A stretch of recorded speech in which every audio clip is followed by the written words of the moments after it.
Hello દર્શક મિત્રો, સ્વાગત છે તમારું અમારી યુટ્યુબ ચેનલમાં। તો આજે આપણે વાત કરવાના છીએ ગુજરાત સરકાર તરફથી મળતી જે વિવિધ સ્કોલરશિપ યોજના વિશે। તો સૌપ્રથમ હું આપને જણાવી દઉં કે તમે અમારી યુટ્યુબ ચેનલમાં નવા હો તો અમારી ચેનલને સબસ્ક્રાઈબ કરી લેજો અને વિડીયોને લાઇક કરી દેજો।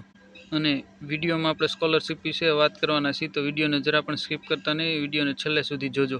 તો સૌપ્રથમ આપણે વાત કરીએ મુખ્યમંત્રી શિષ્યવૃત્તિ યોજના CMSS હેતુ અતિ જરૂરિયાતમંદ વિદ્યાર્થીઓને ઉચ્ચ શિક્ષણ માટે જરૂરી આર્થિક સહાય।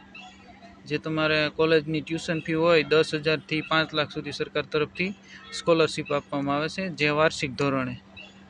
એમાં ટ્યુશન ફી હોય એના 50% અથવા મહત્તમ 5 લાખ સુધી તમને સ્કોલરશિપ મળવાપાત્ર હોય છે, જે એની કન્ડિશન છે। અને તમે અરજી કરવા માટે જેની વેબસાઇટ છે ગુજરાત સરકારની scholarships.gujarat.government.in, તો આના ઉપર તમે બધું વધારે વિગત જોઈ શકશો અને સ્કોલરશિપનું ફોર્મ ભરી શકશો। તો હાલ આ ગુજરાત સરકાર તરફથી આ એક યોજના શિષ્યવૃત્તિ યોજના બહાર પાડવામાં આવી છે। ત્યાર પછી આપણે બીજી યોજનાની વાત કરીએ તો બીજી યોજના મુખ્યમંત્રી યુવા સ્વાવલંબન યોજના MYSY। આ તો બહુ પ્રખ્યાત યોજના છે, દર વર્ષે ગુજરાત સરકાર તરફથી આ યોજના લોન્ચ કરવામાં આવે છે।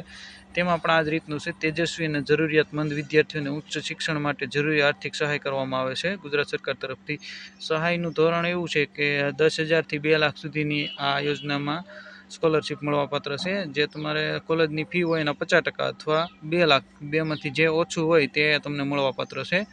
આમ અરજી કરવાની વેબસાઇટ પણ તમને નીચે આપેલી છે, સ્ક્રીન ઉપર તમે જોઈ શકો છો, mysy.guz.nic.in। તો તમે આ વેબસાઇટ ખોલી અને આના ઉપર તમે વધારે માહિતી મેળવી શકશો અને સ્કોલરશિપનું ફોર્મ ભરી શકશો। તો આ બે ગુજરાત સરકાર તરફથી હાલ શિષ્યવૃત્તિની યોજના લોન્ચ કરવામાં આવી છે।